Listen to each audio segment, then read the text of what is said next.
नमस्कार साथियों, Chanakya inspire India में मैं डॉक्टर शेषनाथ मिश्र आप सभी का बहुत बहुत स्वागत करता हूं। आप सभी का अभिनंदन है। सभी को राम राम राधे राधे। मेरे साथियों, जल्दी से आ जाइए। आज हम लोग संधि प्रकरण की श्रृंखला में यण संधि का अध्ययन आज के वीडियो में करेंगे। आज की क्लास जो है वह यण संधि की है। तो यण संधि क्या है? बहुत लोगों को इस संधि को समझने में बहुत सारी समस्याएं होती हैं।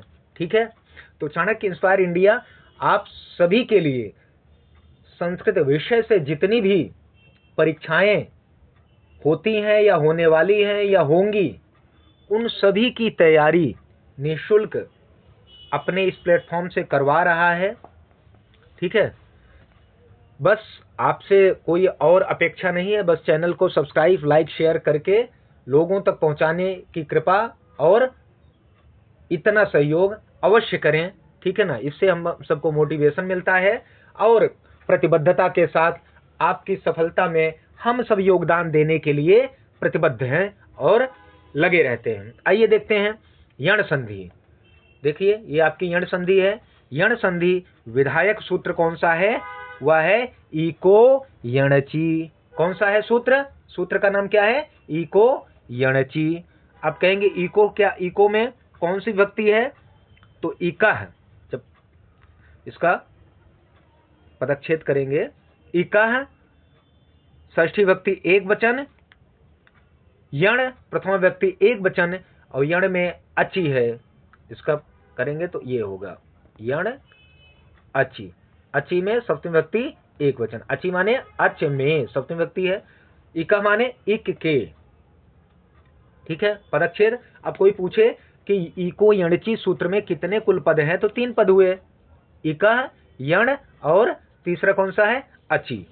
ठीक है ना, तो इस सूत्र में तीनों पद प्रत्याहार हैं। ध्यान रखिए, ये ऐसा सूत्र है कि इसमें तीनों पद प्रत्याहार हैं। अब कहोगे इक क्या है? इक एक प्रत्याहार है। यण क्या है? यण भी एक प्रत्याहार है। अच क्या है? अचि में सप्तमी विभक्ति है और सप्तमी विभक्ति के बिना उसको अगर हम उसके बारे में कहें तो अच है। ठीक है ना, जब उसका रूप चलाएंगे तब अच्छी कहेंगे सप्तमी व्यक्ति में। वैसे क्या है? अच है। अच, ये 3 इक, यण, अच, ये 3 क्या है? यहाँ पर प्रत्याहार हैं। इक में अब इक प्रत्याहारे कति वर्णाः सन्ति? इक प्रत्याहारे चत्वारः वर्णाः सन्ति।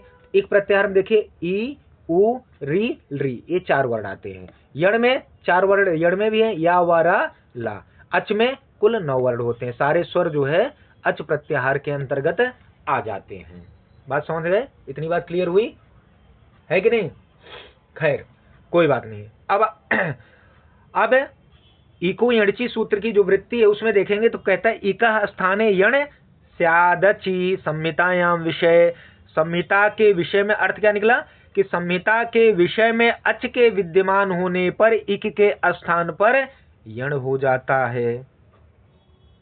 ठीक है, अर्थात इक के स्थान पर यण होता है अच परे होने पर संहिता के विषय में। ऐसा भी आप अर्थ ले सकते हैं घुमाकर। कुल मिला के क्या कह रहे हैं कि इक प्रत्याहार हो। ठीक है, ऐसे समझिए। आगे क्या हो? इक प्रत्याहार का कोई वर्ण हो, मतलब पूर्व में इक प्रत्याहार का कोई वर्ण हो और बाद में अच प्रत्याहार का कोई वर्ण हो। ठीक है, ओके। तो जो परिवर्तन होगा वो उसमें क्या आ जाएगा? यण आ जाएगा। ठीक है ना, उनके स्थान पर क्या होगा? इक। जो इक के वर्ण होंगे उनके स्थान पर क्या हो जाएगा? यण हो जाएगा। इतना समझ। यदि ह्रस्व या दीर्घ ई, उ, री, री, ये इक है, के बाद कोई भी असमान अच आए। ध्यान रखिएगा, अच में भी कैसा है? समान आएगा तो दीर्घ संधि हो जाएगी। समान ना हो, सेम ना हो, अलग हो। अगर असमान अच अर्थात स्वर आए तो ई के स्थान पर या होगा, उ के स्थान पर वा होगा, री के स्थान पे रा होगा, री के स्थान पे ला होगा। ठीक है, ला, लू नहीं है, ला, ला हो जाता है। संक्षेप में कहेंगे तो इक जमा अच और बराबर यण। इसको और मैं क्लियर करूंगा भी। ठीक है ना, लेकिन एक प्रश्न उठता है कि भाई यहां पर ई, उ, री, और री, ये है प्लस अच, वो आप जान लीजिए। ऐसा होगा तो ई को, तो ऐसा क्या होगा, तो ई के स्थान पर यण हो जाता है। ये हमारा सूत्र बता रहा है। हमारा सूत्र कह रहा है कि अगर इक पूर्व, इक का कोई वर्ण पूर्व में हो और उसके बाद असमान अच बाद में हो तो क्या होगा, तो उनके स्थान पर इक, मतलब तो इक के स्थान पर यण हो जाता है। मतलब इक प्रत्याहार का जो वर्ण होगा उसके स्थान पर यण प्रत्याहार का कोई वर्ण हो जाएगा, ऐसा हमारा सूत्र कह रहा है। ठीक है ना, सूत्र का नियम ये कह रहा है। लेकिन एक प्रश्न उठता है कि भाई इक के 4 वर्ण हैं और यण प्रत्याहार के भी 4 वर्ण हैं। लिखिए, यहां लिख ले रहा हूं, या, व, रा और ला। ठीक है, ये 4 वर्ण हैं।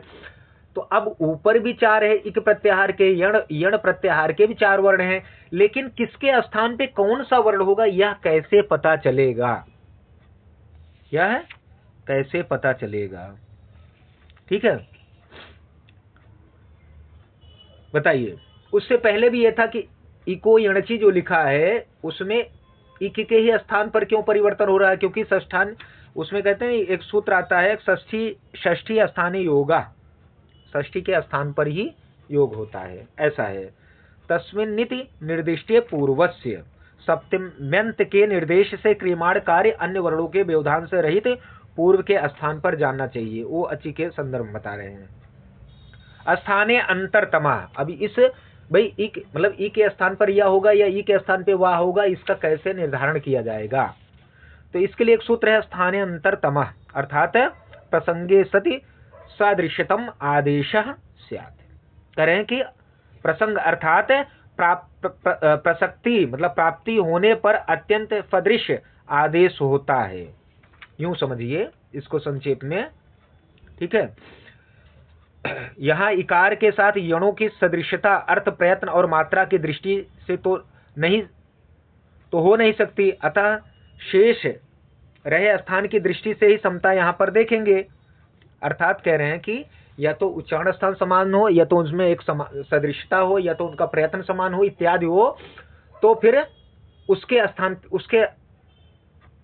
उसके द्वारा या उसके माध्यम से हम निर्धारण करेंगे कि किस वर्ण के स्थान पर कौन सा वर्ण आ जाएगा। मतलब इक के स्थान पर अगर इक होगा उसके बाद अच होगा, तो इक के स्थान पर यण का कौन सा वर्ण किसको रिप्लेस करेगा, मतलब किसके स्थान पे वह आएगा, वह इसी के माध्यम से पता चलेगा।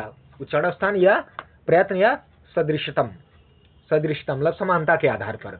आइए अब हम देखते हैं ई का उच्चारण स्थान क्या है, ई चू यशा नाम तालु, और या का स्थान, उच्चारण स्थान क्या है, ई चू या, मतलब इकार और चवर्ग और यकार का उच्चारण स्थान क्या है, तालु है।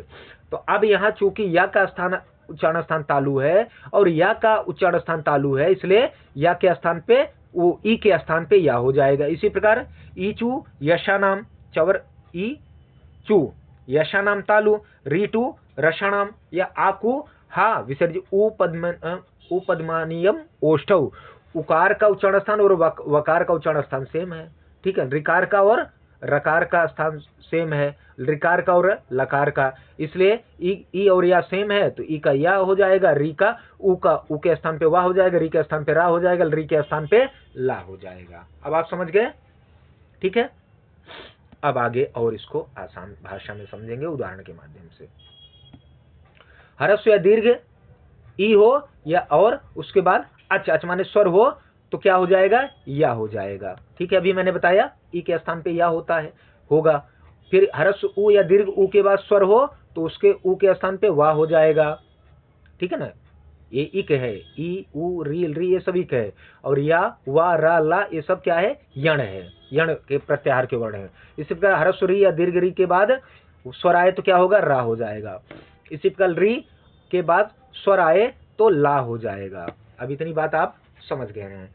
ध्यान रहे कि पूर्व और पर दोनों वर्णों के स्थान पर एकादेश नहीं होगा, केवल इक के स्थान पर क्रमशः या वाराला, मतलब इक के स्थान पर ही क्रमशः यण होगा, ये ध्यान रखें। अभी तक गुण आदेश हो रहा था, दीर्घ आदेश हो रहा था, वृद्धि आदेश हो रहा था, परंतु यहां ऐसा नहीं है। अब इसके उदाहरण के माध्यम से और आप आसानी से समझ सकते हैं। ठीक है, आइए इसके उदाहरण से हम लोग और आसानी से समझते हैं। ठीक है, यहां देखिए यण संधि के उदाहरण देखिए। अब पहले ई वाला देखते हैं। ह्रस्व या दीर्घ ई प्लस अच क्या हो गया, या हो गया। जैसे इति जमा आदि, इति जमा आदि। ठीक है, अब प्लस से पहले ता में क्या है, ई है। यहां देखिए ता में ई था, ई निकाल दिए तो आधा ता बच गया, और यहां आदि है तो यहां ह्रस्व स्वर है। प्लस से तुरंत बाद क्या है, स्वर है। तो वर्ण मतलब वर्ड को हमने वर्णच्छेद किया, मतलब ता में आ है तो प्लस से पहले प्लस से पहले आ है, यह हमारा इक प्रत्याहार के अंतर्गत ई आती है। उसके तुरंत बाद आ दीर्घ आया, यह स्वर वर्ण है। हमारा नियम क्या कहता है कि यदि ह्रस्व या दीर्घ आ के बाद ह्रस्व या दीर्घ ई के बाद कोई असमान अच आए तो क्या हो जाएगा, ई के स्थान पर या हो जाएगा। ठीक है, यहां समझ, यहां देखिए ई के स्थान पे हमने या लाया और आदि को ऐसे रख लिया, ई जमा अच क्या हो गया, या। ठीक है, हो गया। अब आधा ता आधा या हो गया। अब या में दीर्घ आ लाए तो या बड़ा हो गया और ता आधा ही रह गया, इत्यादि। अब संधि पद करेंगे तो क्या बन गया, इत्यादि। इसी प्रकार और देखिए इत्यादि के बाद और देखिए यहां मधु जमा अरि। अब वो वाला उदाहरण देखिए, मधु जमा अरि, धा में ऊ है, वो हमने निकाला। हमारा सूत्र क्या कर रहा था, ह्रस्व या दीर्घ ऊ के बाद असमान अच माने स्वर आने के बाद ऊ के स्थान पे क्या हो जाएगा, वाह हो जाएगा। ऊ जो है वह इक प्रत्याहार का वर्ण है, और या जो है वह जो आएगा उस ऊ के स्थान पे वह है यण प्रत्याहार के। तो हमारा सूत्र ही कर रहा था ना, इक के बाद अच हो तो इक के स्थान पर यण प्रत्याहार के वर्ण मतलब यण हो जाता है, ये है हमारा नियम। तो आइए देखिए, माँ मध धा आधा रहेगा क्योंकि वो निकल गया, ऊ और अरि, तो हमारा सूत्र मिल गया। ऊ के स्थान पे हमने क्या लिखा, वा लिखा। अब सबको वर्ण सम्मेलन कर क्या बना, मध्वरी। इसी को पितृ जमा आदेश, री की जमा पर री के स्थान पर क्या हो रहा था, रा हो रहा था ना। तो पितृ देखिए, पितृ री, अब ये री रहा, पित री जमा आदेशा, अब री की जमा रा हो गया, और यहां पर पित ही रहा, और इधर आदेशा है, आदेश ऐसा था। अब रा में आगे हो गया और ता में रा चला गया तो पित्र हो गया, इस त्रा में आ गया तो पित्रा हो गया। या देखिए क्या बन गया, पित्र जमा आदेशा पित्रा देशा। ठीक है, समझ गए। अगला उदाहरण री वाला उदाहरण देखिए, री जमा आकृति, क्या बन गया, री का बताया था ला हो जाता है, तो री की जगह ला हो गया, और आकृति ऐसे ही रही तो ला में बड़ा मतलब दीर्घ आ गया तो ला बन गया, कृति आगे आ गया तो बन गया कृति, मतलब उसके साथ कृति जुड़ गया, लाकृति। इसमें घसली आदेशा, घसला देशा, ला जमा री जमा आदेशा, ला देशा, री जमा आकारः लाकारः। ठीक है ना। यंद संधि के कुछ अन्य उदाहरण भी देखते हैं हम। और ई अगर हो तो उसके स्थान पर मतलब अच हो उसके बाद तो उसके ई के स्थान पर या हो जाए। जैसे यदि जमा अपी, देखिए यहाँ ई है उसके बाद प्लस है, प्लस के बाद तुरंत आ है, तो हमारा सूत्र क्या कर रहा है कि भाई ई के प्रत्याहार के बाद अच हो असमान तो क्या होगा, ई को या हो जाएगा। तो यहाँ देखिए यदि जमा अपी मिलकर क्या बन गया, यद्यपि। अति जमा अधिकम अत्यधिकम बन गया। ठीक है। सुधी उपास्य इसका पहला ही सूत्र उदाहरण है, सूत्र का पहला ही उदाहरण है ये। सुधी जमा उपास्य, सुधी जमा उपास्य क्या बन गया, सुध्युपास्य।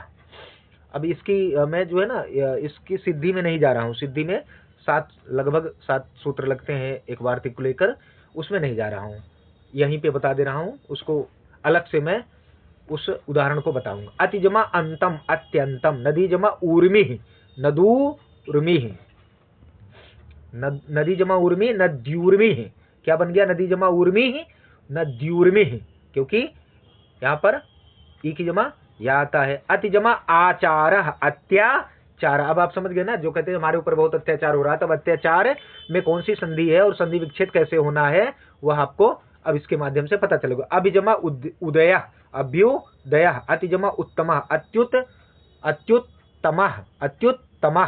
ठीक है। अब या ऊ के स्थान पर वाह होता है। आइए बाद में उसके स्वर हो तो आइए देखते हैं। सु जमा आगतम, सु का ऊ की जगह वाह हुआ, स्व बन गया और स्व में दीर्घ आ मिल गया क्योंकि यहाँ आ है तो स्वागतम। इसी अनुजमा अयः, अन्वय है। ठीक है। अगला देखिए अन्वय। फिर यहां देखिए वधु जमा आदेश क्या बन गया, वध्वादेश। यहां देखिए वध्वादेश। ओके।